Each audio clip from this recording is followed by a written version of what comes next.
Bonjour, une petite vidéo pour revenir sur mes séjours autour de la transe. Donc voilà, je voudrais revenir sur l'état de conscience modifié. En fait, quand on va chez un hypnothérapeute, on est dans un état de conscience modifié, donc on est d'une certaine façon dans un état de transe. C'est les ondes cérébrales qui changent de fréquence, voilà, et on est dans un état qui se trouve entre l'état de veille et le sommeil, l'endormissement.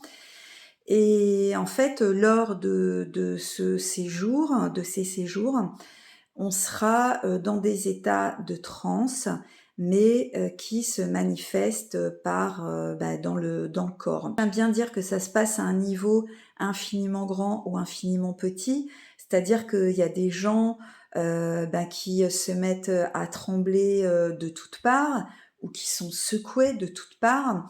Il y a des gens qui ont envie de se déplacer, de faire de grands mouvements, parfois des mouvements ou des déplacements répétitifs, mais parfois ça se passe à un niveau vraiment infime.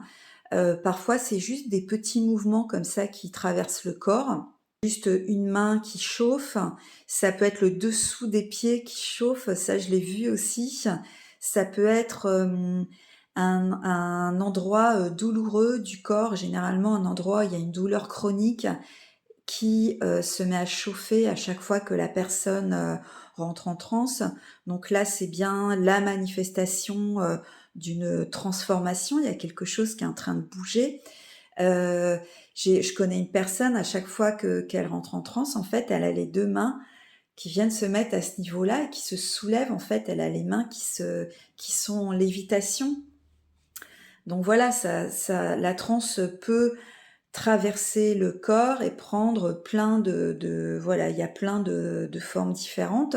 Je voudrais revenir aussi sur les inducteurs. Donc, alors moi, j'utiliserai l'induction par le son. Donc, ça a été beaucoup documenté, notamment par Corinne Sombrin, aussi par Georges Lapassade, qui a écrit un petit livre très intéressant sur les états de conscience modifiés. Il a aussi écrit un livre sur les rites de possession où il décrit des inductions par la musique, donc par le son. Et voilà, il y a aussi l'induction par la respiration, mais ça je l'utilise pas. Et il y a aussi induction par le fait de stimuler certaines parties du corps. Ça je l'ai appris aussi, mais je ne l'utilise pas. J'en parle parce qu'en fait, je l'ai appris lors d'une formation pour devenir praticien, ce qu'on appelle Kundalini, sur les éveils de Kundalini. J'ai observé au Burkina Faso, donc chez le guérisseur avec qui j'ai passé beaucoup de temps, j'ai observé que lui, il touche quasiment pas les personnes, sauf de temps en temps, il pose sa main comme ça sur leur tête. Généralement, c'est ce qui les fait, c'est ce qui les fait se mettre en mouvement.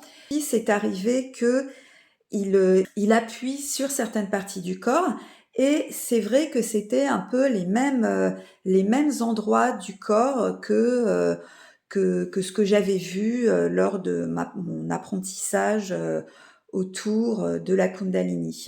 Donc généralement, c'est le plexus solaire et puis certains endroits dans le dos. Voilà, mais ça, je le pratiquerai pas non plus. Et ce que je pratiquerais moi, c'est l'induction par l'énergie, en fait, l'énergie tellurique.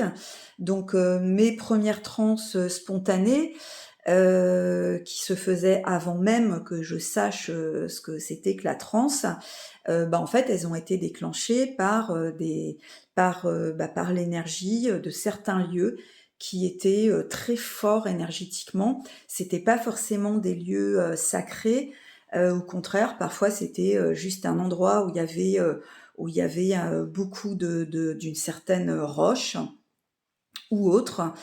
Voilà, et donc moi j'ai appris de la part d'un autre guérisseur. Je pratique un protocole spécifique pour faire monter cette énergie tellurique. Alors j'ai eu l'occasion de le faire expérimenter par d'autres personnes.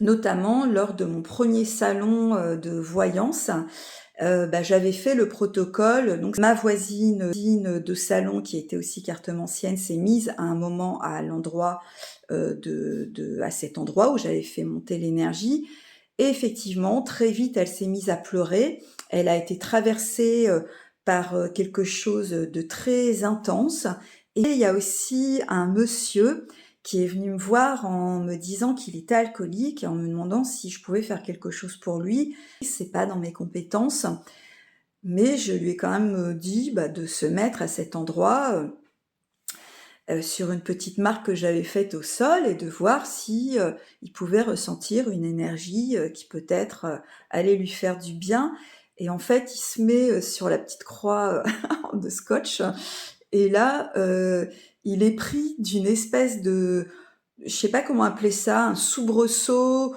ou un tremblement, enfin comme un énorme courant électrique qui lui a traversé le corps et qui a fait, comme s'il se secouait de toutes parts en fait, un peu comme un animal, qui s'ébroue et en poussant un grand cri.